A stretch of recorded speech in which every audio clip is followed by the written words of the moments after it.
ជំរាបសួរលោកគ្រូខ្ញុំបាទឈ្មោះទូនសួស្ដីនេះដែរខ្ញុំមកធ្វើ library direction អញ្ចឹងឲ្យចូលមកកាន់កម្មវិធី Visual Box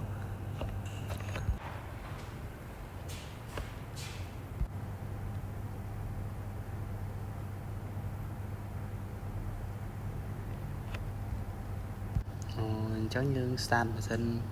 where អញ្ចឹងខ្ញុំធ្វើការចូល login ចូលវាយ username និង password ខ្ញុំ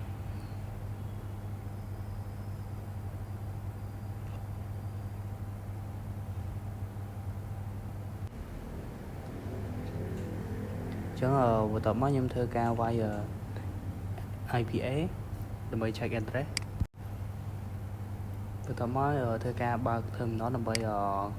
ធ្វើការ connect SSH ខ្ញុំ ping web មួយសិន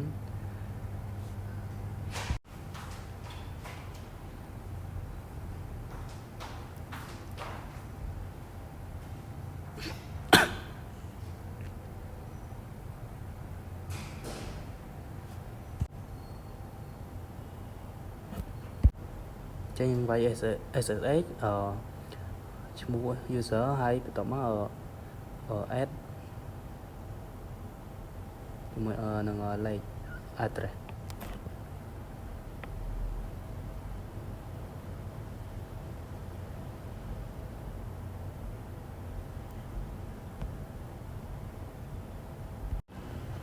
ចុះខ្ញុំយក yes កន្លែងនេះយក yes ហើយធ្វើការដាក់ password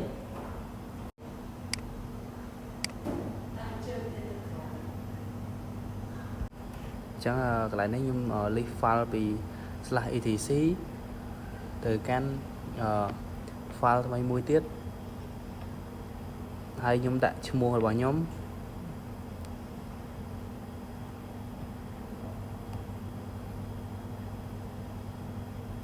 ហើយនឹងចុងក្រោយខ្ញុំដាក់ឈ្មោះក្រុម SV7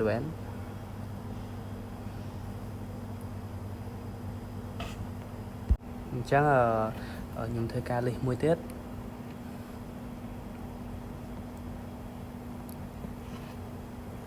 អញ្ចឹងខ្ញុំធ្វើការដាក់ឈ្មោះ file ហើយចុងក្រោយ.tt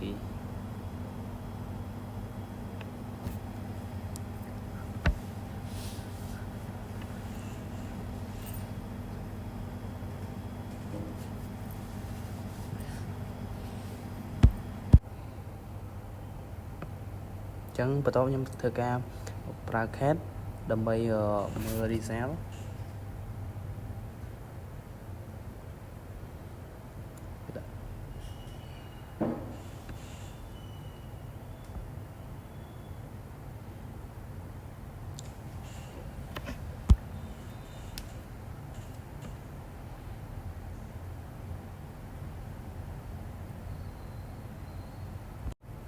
បាទអញ្ចឹងនេះជា result ទាំងអស់ដែលខ្ញុំបានយកចេញពីសាលា ETC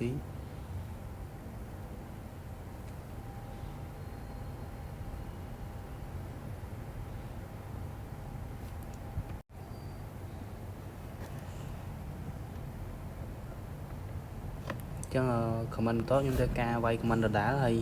ខ្ញុំធ្វើការថែមសញ្ញានេះមួយទៀតដើម្បីចេញ2ដងយើងវាយសញ្ញាហ្នឹង2ដងគឺចេញសញ្ញាresult 2ដងដូចគ្នាហើយ comment បន្តក៏ដូចគ្នាដែរ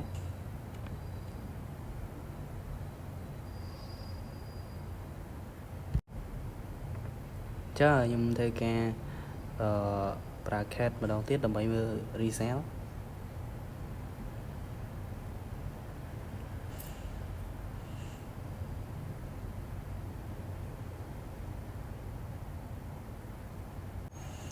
អញ្ចឹងនេះគឺជា result ទាំងអស់ result គុណ2ដែលខ្ញុំបានយកវាចេញមក